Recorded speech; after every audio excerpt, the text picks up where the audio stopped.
Welcome to Torah Smash, the podcast for nerdy Jews, where our lives of Jewish learning collide with our love of nerd culture. I'm the creator and co-host, Barak Malkin. Joining me are my co-hosts, Ethan Lane Miller. I'm RDY, Rabbi David Young. In each episode, the host will lead a discussion of what we lovingly call a Torah Smash, which we have defined as a beautiful collision of one thing from the world of Judaism with another from nerd culture. The other co-hosts don't know the topic being presented, so try and guess the pairing along with them. Today's host is Ethan. It's me. Thanks, Barak. Would it be fair You're welcome, to say, Ethan. Oh, thank you. Would it be fair to say that your temples had a fair share of rabbis in the past? Or most of them nudniks? Did none of them last? But is your new guy real kosher? Do you think he'll do the trick? Would you say that he's to die for and he really knows his shtick? In 1999, Weird Al released his 10th studio album, Running with Scissors, God. which included classics like The Saga Begins and Albuquerque. But it's his parody of Pretty Fly for a White Guy that's the topic of today's episode. Yes, it's time to get a little bit weird and dive into Pretty Fly for a Rabbi. So How you doing, Ethan? RDY, what do you think is the Jewish topic for today's episode? Well, as a rabbi, I feel picked on. I don't know what you're talking about. I mean, most of it is not like, most of the song is not really being a rabbi. It's like Yiddish and shtick. Yeah, so what's your guess? Go on. You think it's Yiddish. The Yiddish language? What is it? Rabbi, what's the Psalm 143? The like song and like the one. This is a music thing. So singing, is it the singing? What is that, Psalm 143? Well, that's like a lot of the Psalms. Oh, okay. You give me a lot of credit on this one. It's definitely not that. It's a Pretty Fly for a Rabbi. And I really appreciate, Ethan, that you posted the lyrics in the chat, because I'm perusing them. I don't know how much of the lyrics we can quote and how heavily without needing to pay royalties. We're not playing the music, so we're not playing the music. And there are plenty of podcasts that comment and talk about. For those that haven't just joining us, we just did an entire episode talking about Spider-Man: No Way Home. I don't think we're going to be in trouble. Wait, this is a commentary. You didn't hear that last podcast? Stop listening now and go listen to the earlier podcast episode. I would say just like general Jewish culture. That's so broad. We're getting close. It's a broad topic. Is it Jewish music? Food? Oh, there's a lot of food. Weird Al is so food. Is it temple presidents named Bernie? Hey. He sit next to the Spidermans, was it? The Spidermans. The Spidermans. Bernie Spiderman. Wow. Any clues? Yeah, I gave a clue. Any clues? You were actually close when you made the comment about that you thought was really, really broad about like it's definitely a bit about Judaism in general. Welcome to Torah Smash, listeners. Like I said, like just Jewish life, like what, like talking like a Jew. I think you're getting really close to it. I think so. I'll go ahead. I am not Hawkeye. Yeah, give it to us. Yeah, I'll go ahead and say I want to talk about the idea of identity, and in this song, I want to do a bit of a text study of how Weird Al is describing the identity and characteristics of what in this song is a fly rabbi. So like a Jew, just like Jewish identity is that we're like talking about. That's nice. I like that. Yeah. So shout outs. I want to give shout outs to Dr. Betsy Stone and Tali Zelkowitz, who did a lot of Jewish identity learning with me for HUC. So I'd like to give a shout out to myself because I think I am pretty fly for a rabbi. Well, we're going to find out by the end of this episode whether that holds true or not. And because Barak did it, I also need to shout out Betsy Stone for no other reason than being that she's Dr. Betsy Stone. She's awesome. I hope she's listening. So I think one of the first questions that I want to put out to this group is, what even is Jewish identity? Like, what, not just defining what is Jewish identity, but how do we define Jewish identity?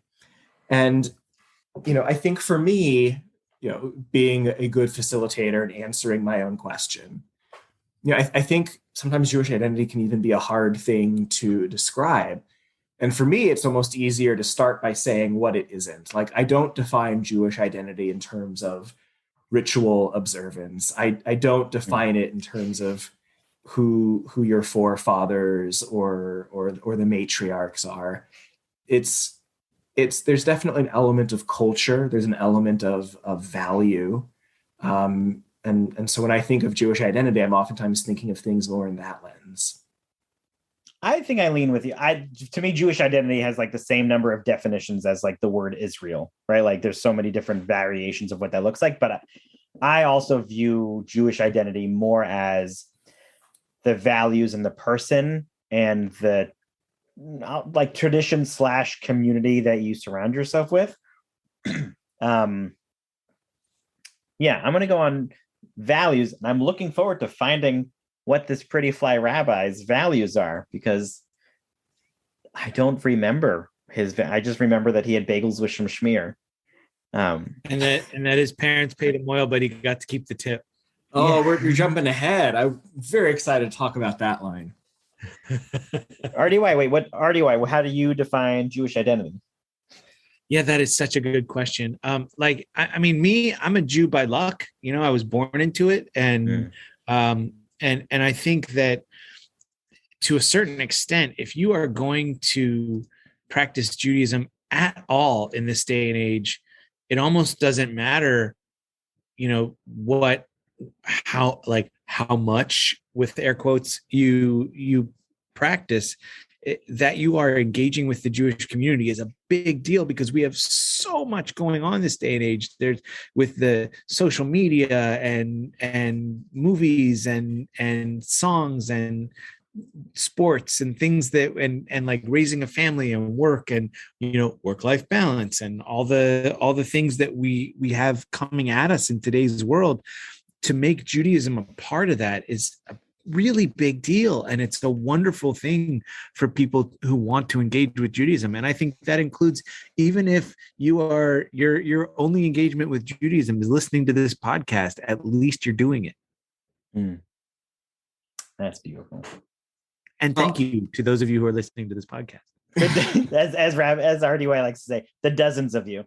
Yes, my mom. Thank you, Mom, for listening. Very much appreciate it. Shout out to Barack, who's re-listening to this episode.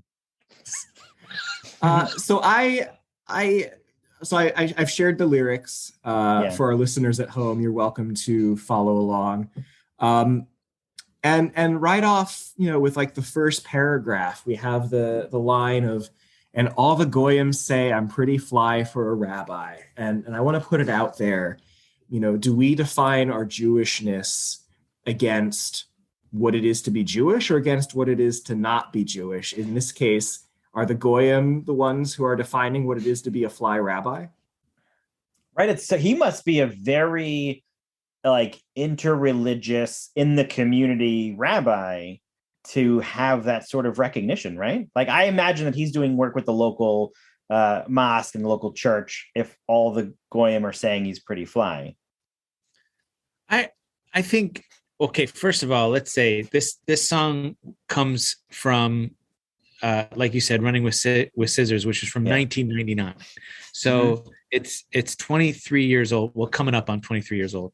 And to say, goyim as a way to refer to non-Jews is no longer PC, is no longer cool, because it means other nations, like those others. And it has that air of being less than. So I wanted to put that in there, like, nothing against Weird Al, who all three of us, we know we love Weird Al, big fans. Close personal friends, if I may I am say a so. close personal friend of Weird Al, and I have the picture to prove it. And so do you, Ethan. Yes, actually. For those that can't see, I'm crying because I'm the only one that doesn't have a picture with Weird Al.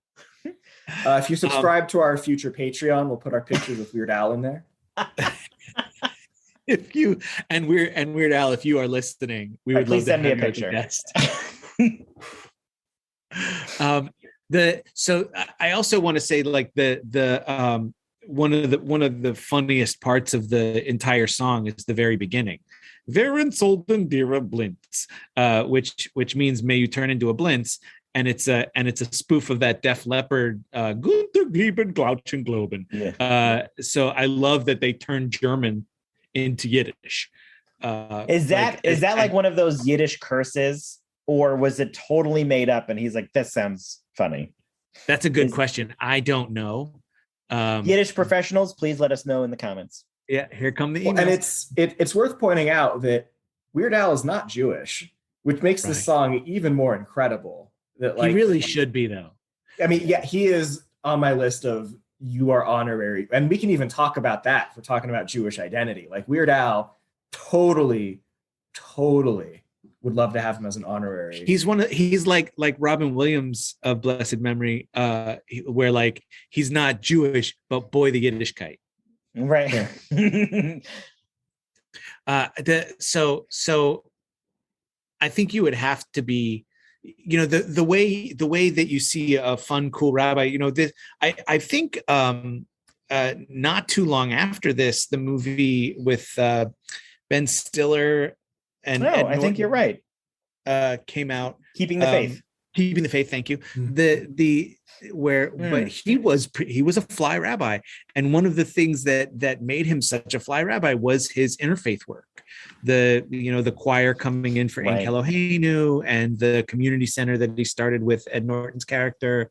So all of the things going on, like when you're out there in the community, and I want to also shout out Rabbi Stephen Einstein, who is my emeritus. He is out in the community all the time, and he knows everyone of most faiths, and everyone, and like, I think all the goyim would say he's pretty fly for a rabbi.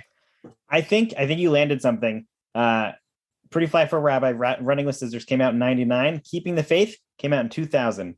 Proof that this song, Weird Al, directly influenced Ben Stiller in Keeping the Faith. And Weird Al, we thank you for that. Yeah. So the paragraph I read is from the introduction. Yeah. It's more than just a funny framing. On a serious perspective, I think it's very easy for all of us, and I don't mean the three of us on the podcast. I mean us who are living, who have experience with temples who've had their fair share of rabbis in the past, mm-hmm. and we all have those stories and that insight into the politics that sometimes comes with the community of being in a congregation, and the real job side that comes with being a rabbi.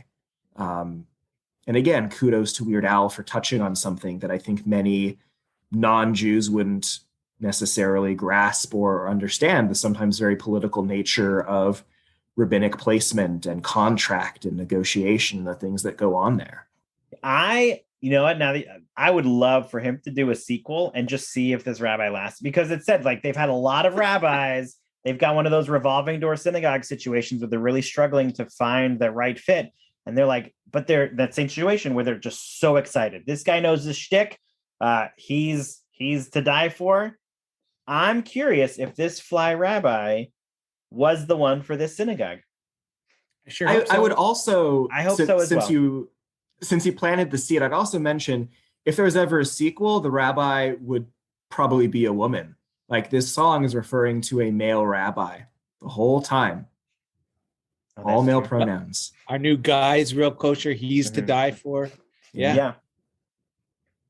Although there's, it definitely uses he, him pronouns. And in 99, it was still the go-to, even though there were plenty, plenty of female rabbis in 99. Yeah.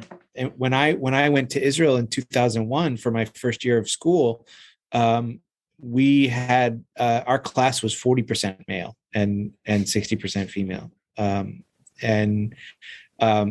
It was wonderful. We got to, and we had our a handful of LGBTQ identifying classmates as well. So the richness of perspective that we were able to learn from was far different from the class of 1875. I'm sure. I'm pretty sure I had, I don't know if it was 90, might have been just before 99, if not that time period. But when I was in junior youth, I'm not going to give away years, but when I was in junior youth group, my rabbi was Rabbi Melinda Pankin. And so at the time of this song, I had already had a female rabbi. At the time of this song, my synagogue had, but I had not. So moving along in our text study. So how's by you? Have you seen this Jew reads the Torah, does his own accounting too? Yeah. Playing a little bit into stereotypes, and also shout out to my rabbi back home, Ben Sternman, who started out in finance and then left to become a rabbi, and who actually gave me a financial lesson before I moved to New Jersey on how to properly save for retirement. And so it's very much a stereotype. And yet, here we are. Well, I would say shout out also to all of the rabbis, right? Reads the Torah, does his own accounting too. Shout out to all those rabbis now who read the Torah, set up an audio visual system, manage everything virtually. Anything that you've had to do over the last couple of years because of the pandemic, you have done everything more than this rabbi that Weird Al's talking about. So everybody's got their own titles now that are just way longer than just rabbi. So shout out to all of you. Well, thank you. And also, and especially small congregation rabbis who I work for a small congregation, and we have had to become tech experts, like you said, in the last 2 years. The setups that I've seen my colleagues put together is just phenomenal. We have always had to be, we're chief cook and bottle washer. We're setting up chairs, and we're writing Divrei Torah, and we're So does and yes, do I do my own accounting? Technically, if you consider the computer program that doesn't sponsor us yet that I use, but the wait, shout out to who's our future sponsor, Rabbi David Young. Yeah, that accounting program will, if you are our future sponsor, then I will definitely shout you out. We'll edit it in here. We'll pause. Okay, so and thank you to them. But I really, that when I was rereading the lyrics in preparation for this discussion, I kind of bristled at that line. That's not cool. Barak, something you brought up that I thought of was, and RDY, you hit on it too, is yes, the pandemic and everything that a bunch of, so many rabbis have had to do, but even pre-pandemic, rabbis, at least from my perspective, being a reform professional, having had a lot of experience in reform congregations and communities, rabbis oftentimes wearing multiple hats, serving not just as rabbi, but CEOs or executive directors and supervising staff, and having to do so many other job descriptions that aren't necessarily just, not saying but just be the spiritual leader of this community.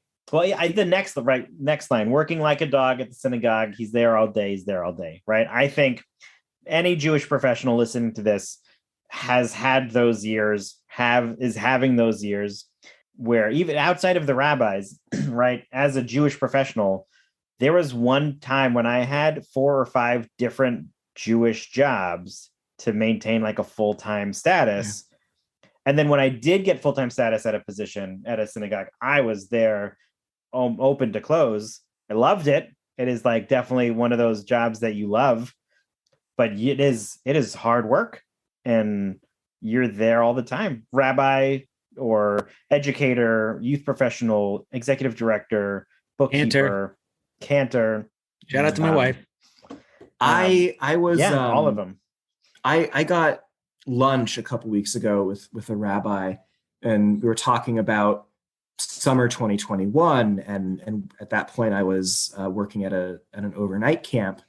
We were talking about everything that went into the summer, everything that happened since the summer, and he stopped and thanked me for my sacrifices for the Jewish people. And I stopped and said, you're a rabbi? And he was like, yes, and Ethan, it's quite possible that you and your colleagues have made many more sacrifices than I had this last year for the Jewish people. Wow. And that was it. It stuck. It clearly stuck with me. But it was a moment that, like, I paused and I stopped and reflected. He's right. It's kind of implied in this verse that you're pointing us to, that if you just say Vezmir, he'll bring you lots of cheer, maybe bagels with some schmear. Like that idea that, like, even if we're either at the synagogue, and then this is, again, like you said, it's cantors, it's educators, it's Jewish professionals. We're at the synagogue all day, even if we're not physically at the synagogue.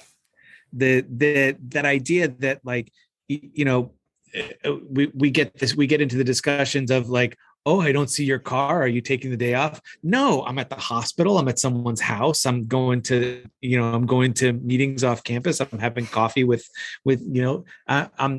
just because my car's not there, I'm there. And, or yeah, I'm taking a day off. Like, I'm a human being. I have a day off, and people know when it is, but because they know when it is, I didn't see your car, it's your day off. But we're still at the synagogue. I think the same is true for part-time synagogue employees too, because we're always texting each other, and it doesn't matter where your category is. He's there all day, she's there all day. Yeah. And even I'd touch on that. Even when you're on your day off, you're still in the community. There was one time when my mother came to visit me in New Jersey, and we were, I've talked about my mom a lot. My dad's lovely. He's a wonderful person. My mom's just been the topic of all the stories up to this point. We won't look too far into it. Yeah, we went to my favorite sushi restaurant, and she was like, how's work? And right before I was going to answer, at the table next to us sits down a member of the board of trustees of the synagogue. And I looked at her and I said, I'm going to tell you later. It was wonderful, by the way. If that board of trustees listening, he was having a great time. And I was, and she knows who she is, and she knows. It's all great. Funny. Can we jump to the next one? Yeah, I was about to move us along. Jewish stereotype paragraph where he just really wanted to get this joke out. Barak, would you read it out for our listeners? Sure. He shops at discount stores. Not just any will suffice. He has to find a bargain because he won't pay retail price. He never acts meshuga, and he's hardly a shlemil. But if you want to haggle, he'll make you such a deal. And even if you go back and listen to our intro episode, I had said that my favorite Jewish nerdy character was Willow Rosenberg from Buffy. And even though in that she had such, like, pride for being Jewish, she was the smart one of the group. She was the one who handled all of the, like, mind stuff. And I think that partly played into the stereotype that she was Jewish, that they made her the smart one and not the ditzy one, or not the lead one. She had the Jewish smarts because Jewish people are assumed to have, taken all the jobs, and because they're whatever reasons of connections or genius or math. This just, like, anytime you try to get something from a Jewish character, it's really hard for people to separate that they're just people and that they just have a Jewish, like, we all have personalities and hobbies and likes and dislikes and things. It just seems that very rarely there's that lack of stereotypes. And I'm sure we all got them, I'm sure, growing up. Kids throwing pennies down the hallway, say, go get it, right? Like, I think many of us had those experiences. that this did not help when I was at this age. So I will also say this particular verse reminds me of my very first personal experience with anti-Semitism. I was working at a restaurant, like a little like hot sandwich place with one of those big flat griddles, and chatting with the boss, like the boss / owner, and I was very proud of something I had just bought and gotten a really, haggled the person down. And the boss looks at me, says, "Oh, you Jewed him down." Yeah. And I didn't even know what that was. And he had to explain it to me, and he thought it was hilarious. And that was just one of those, that it was one of those moments where I realized that, I have to be careful. Yeah. So much as I love Weird Al, these are tough lyrics to read. Do you think he ever envisioned this conversation coming out? I don't think he ever, because why would you write it if you did? No, and I'd also say when you listen to the song and get it from start to finish, and also with like the music, like it's obviously made with love, and that's not an excuse. Right. And I'm not excusing, because I do think when you read it as plainly like this, there are some moments, and RDY used the phrase like "ouch" a couple of times. Like there is some ouch in here. Yeah, I'm also I can understand the other side. He's an artist, and we choose to listen to him. And if we disagree so much, we cannot listen to him. So I totally get that. And then there's the other side of me of like, we should find ways of making sure that things are, welcoming and inclusive and all that stuff. So I have this tough balance in my head of like, it's your choice. This is your life, and this is my life, and they're going to overlap at some points, and we just have to understand that. But I would love a more just, peaceful world, but not that he's not just from this. But I also think that I want to be clear. I personally do not think Al is anti-Semitic in any way, shape, or form. I think he was right. We're diving way deep on this. Yeah. Yeah, I think he was using a trope to be funny, and in 1999 it would have been funny. But in 2022, it's a little more oy vey than haha. Right. Yeah, I think, and I was going to ask, like, how much of this is a product of 1999, and how much of this would this hit differently if Weird Al was Jewish? If he was like, "Oh, you're in on the joke," versus, "Can you say that about us?" I don't know that I buy into the whole like it's okay because I'm Jewish. I don't like that excuse. I think it's leading by negative example. When we make Jewish jokes, we're letting we're giving the message it's okay to say. Because the next step of that is no, it's okay. I heard it from a Jewish friend. Right. This is a roller coaster of a discussion. I did not think I'd be feeling so low talking about Weird Al. Yeah. So let's talk about I want to pause and just recognize that's okay.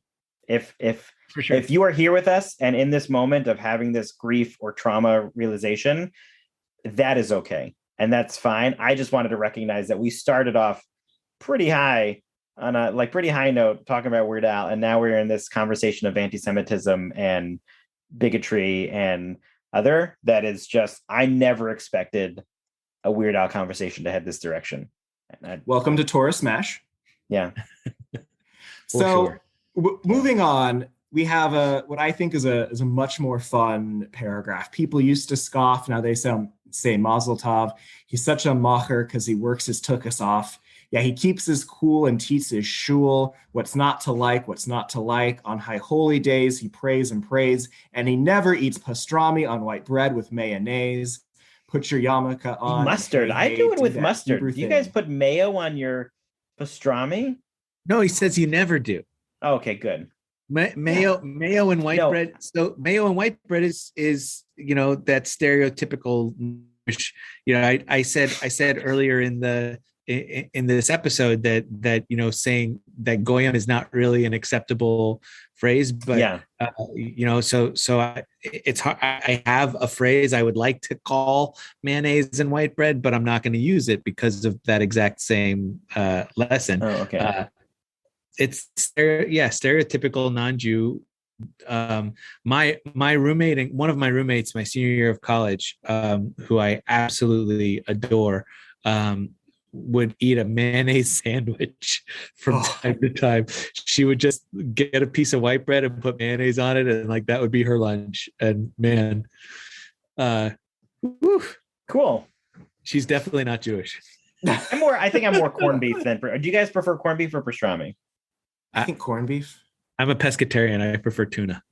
Have you had we're not, they're not representing this podcast, but I will say that Mrs. Goldfarb's Deli, the Unreal meat is my wife's pescatarian. And so we try a bunch of different stuff, but if you are looking for a substitute deli meat, look for Mrs. Goldfarb's Deli in your local I believe supermarket. you. I don't eat meat because I don't like it. So the meat substitutes. Flavor it has doesn't to matter. not, Okay. Yeah, it has to not taste like meat for me to like it. Yeah. Ethan, I have a strange feeling we're not near the topic you were hoping we were going to be on. It's not about the destination, it's about the journey. Is that a Star Trek reference? It could be. I feel like that would be more Star Wars, but Right. yeah. So I want to get us to my favorite section. When he's doing a bar mitzvah, now that you shouldn't miss, he'll always schlep on down for a wedding or a bris. They say he's got a lot of chutzpah. He's really quite hip. The parents pay him loyal, and he gets to keep the tip. Yeah. One of those jokes that unless you are Jewish, you're not gonna get it.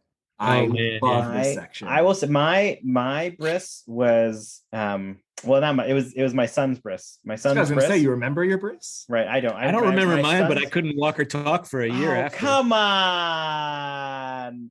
Oh, Did I steal it? You Did I steal your joke? 100% stole it. Oh, That's okay. That's okay. No, it's fine. It's fine. I'll just be grumpy. That's fine. Sorry. That's cool. Okay. Yeah, it's a fun joke. No, it's. Are we it's going to talk phenomenal. about burying the foreskin? Is that where we're going with this one? No, I was just saying it was very funny. Like my two best friends who do enjoy Weird Al very much, I'm confident they're just like, this is a funny line, but it's like, no, I get it. You don't get it, and you don't know that you don't get it. For those, I don't want to seem super awkward or weird, or like, for those that are not aware, right? It is a custom to bury the foreskin of after the bris, usually under like a tree in your home area, as like a significance of like roots and growth, and right. Correct me if I'm wrong, RDY. Yeah, you plant a tree with it. You planted. Okay, we did not do that. Or either way, and then you cut off a branch from said tree when the full-grown human gets married, and you use it for the chuppah. That is beautiful. I didn't know that part of it. That's so nice. But just some Jewish education while we're talking about the joke. I thought that I mentioned it. People were like, "What are you talking about?" Because I did not know that until I had a kid that we had a bris for. And if we want to, I mean, I guess people who are listening to this podcast that has Torah in the title know what a bris is. Well, I don't. Yes. I hope. Yeah. So. Let's just assume yes, because we're supposed to keep this family friendly. Spoiler alert for who's not yet 8 days old. You got a big deal. Something's gonna happen. Right. So to finish us off, he's doing well. I got a kvel. The yentas love him. Even shiksas think he's swell. That word's even worse. That word's even worse than goyim. Its root is the Hebrew word shiketz, which means hated thing. Oh, jeez. Yeah, it's the same word that it's got the same root when it says like, oh, don't eat any pork because it's an abomination. Same root as abomination. Ooh. I knew shiksas was bad. I didn't know why. Yeah. Oh. Continue, Ethan. Well, thank you. No, please. Show up at his home. He says shalom and have some cake. You want some cake. No. Do it with a more like old Jewish guy. Have some cake. You want some cake? Thank you. Now you can continue. Yeah, he calls the shots. We really love him lots. Oi, Gewalt, I'm so verklempt that I could plots. Yeah, so I think he's just trying to get it. He's like, what words didn't we use? Yeah. And the rest we used meshuggah, we used yarmulke, chutzpah. Okay, we didn't do Gewalt, verklempt, and plots. I got it. And then we plug, so grab your yarmulke, the one you got for Hanukkah, because we got to put in Hanukkah. Yeah. And hey, do that Hebrew thing. Yeah. Can we also say that like the parts you missed, Mecca Lecca Hi, Mecca Heini Ho, that's not Yiddish, it's not Hebrew. That's from Pee-wee's Playhouse. Yeah. That's correct. The genie would say that. Was it not taken from some Yiddish? Or was it not? I don't reckon. Now I don't speak. Let us know in the comments. Here come the emails. Yeah. I'm gonna say no. But I'm trying to wonder, like, did Jambi have some sort of Jewish stereotype? Was the actor? I don't know anything about the character who played the actor who played the genie, or if I don't remember anything that was like stereotypically Jewish about Jambi. Yeah, I don't know. That's a great question. And why choose that out of all of the other Jewish phrases he could have taken? He took Pee-wee's Playhouse. Paul Rubens is Jewish. Right. So maybe he's just like, oh, who do I know that's Jewish? Paul Rubens is a similar character to my Weird Al as Pee-wee. But in 1999, wasn't Paul Rubens also having some problems? When did Pee-wee's Big Adventure come out? I was younger. Oh, early 80s, like, mid 80s. Yeah, it's the 80s. All right, so this is well after that. Okay. No, I don't know. He could have chosen a lot of phrases, and maybe come up with your best replacement phrase for Mecca Lecca Hi, Mecca Highly, Holly Ho, or Heiny Ho. So on that note, I want to begin to conclude. Wait, before you conclude, I want to ask, what are our favorite Weird Al songs? If we're on this topic, I want to talk. I have an unhealthy love for Albuquerque. His 13-minute song. Have you seen Weird Al perform live? I have, yes. Have you seen him that perform? That sounded like there was Albuquerque? some judgment in there. Have you even seen him perform live? Me and RDY are friends and have pictures of Weird Al. Have you even seen him live, Barack? You have the right. Barack, has your life been uplifted and blessed by seeing Weird Al perform Albuquerque live? No, I have not seen that. I encourage you to go to a show where he does Albuquerque, because he doesn't just do the full 11 minutes. He adds verses that don't exist on the album. Oh, wow. Well, we know that Weird Al is like totally OCD about his lyrics and he has like apparently computer files of like the lyrics that didn't make it into his songs. And that's cool.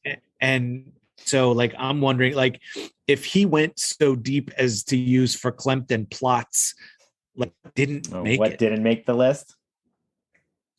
Yeah. What other rattle up? I'm like going down his list of I'm Yoda. For me, it's Yoda. Yeah. Yoda. That's a great one. I mean, that's like Weird Al, Star Wars, cheesy music puns. Like, it doesn't get any better than Yoda. I have a huge problem that whenever any song comes on that he has done a parody of, I am not singing. I don't know the lyrics anymore for the regular song. I only sing the parody, and it's a problem. I need to plug one of my best friends, Ryan, who, upon the birth of his daughter, swore to me that he was going to play for her Weird Al songs. And when she would hear the real songs on the radio, he'd say, I can't believe they ripped off Weird Al and made this parody. That's awesome. What was your first Weird Al album that you had? I mean, for me, it was Straight Outta Linwood. So like, it was, I'd of course, that was your first one? Song.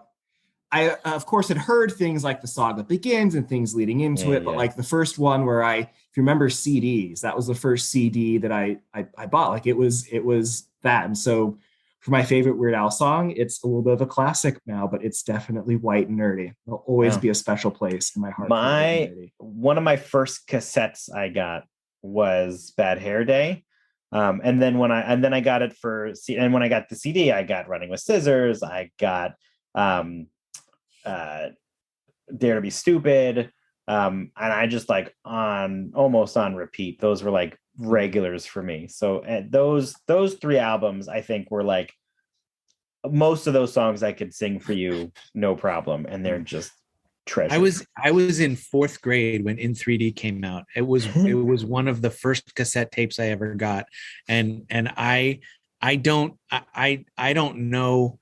I feel like I was waiting for Dare to Be Stupid to come out, but like In 3D, Dare to Be Stupid. I think I might have skipped Polka Party, and it had even worse.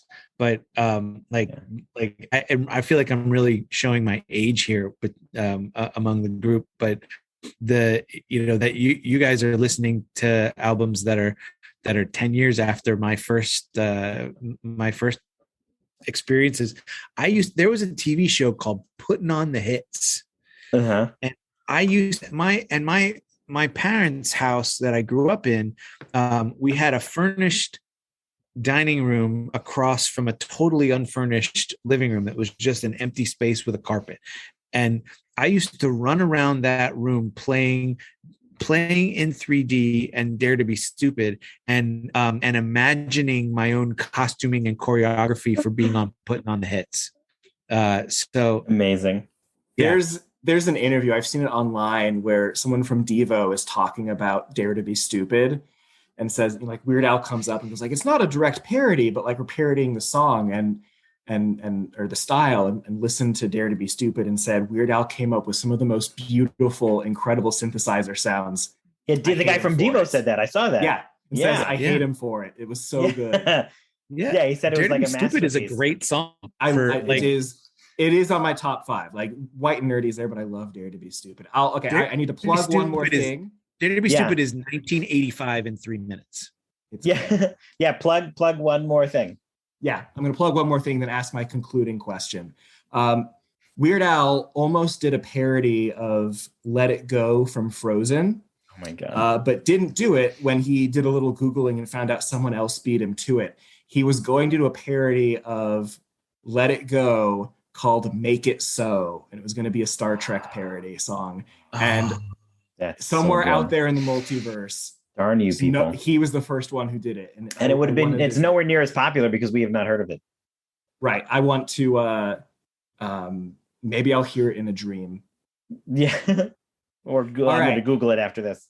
My poor children are going to be subject to Weird Al as I make dinner. My concluding question. Yeah. Pretty fly for a rabbi.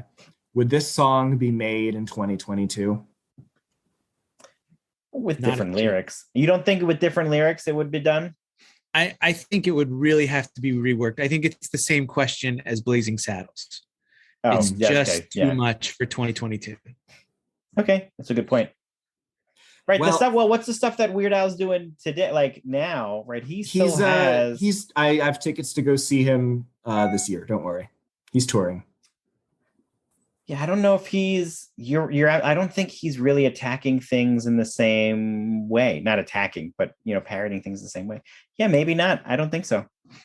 He's doing a wonderful job of changing with the times. He's agreed. He has to be one of those just musical data banks in his head that that he just hears stuff and loves it. He's a fantastic musician, amazing performer. Like forget the fact that he's funny as all get out. He is just a talent, a treasure. Yeah, performances galore. Yeah, thank God for Weird Al Yankovic. Yeah. Can I add, if you and I think Ethan has one of these. If anybody listening has a photo of you dressed as Weird Al, please post it on the comments. Share it with us. I want to conclude by saying I love Weird Al. I adore Weird Al. And thank you for listening to Torah Smash, where we spent 30 minutes making us feel sad about Weird Al. No. All right. Well, that'll do it for this episode of Torah Smash. Our theme music was created by Sean Fogel. You can check out Sean's bands and studio work at www.thesleepywest.com. Today's episode was sponsored by Congregation B'nai Tzedek, a Reform synagogue in Fountain Valley, California. Their super congregation and amazing rabbi are always ready to welcome new members, spiritual seekers, or just curious people who want to experience an amazing Shabbat service. Anyone who wants to come in and pray with them in peace will always be welcomed with great love. Congregation B'nai Tzedek is where you matter. You can learn more about Congregation B'nai Tzedek in our show notes. We want to hear from you and continue today's nerdy discussion. Go to torahsmash.com to find where to connect with us online, email us directly, find previous episodes, and more. Remember, it's so easy to do. We're all waiting for you. Dare to be Jewish.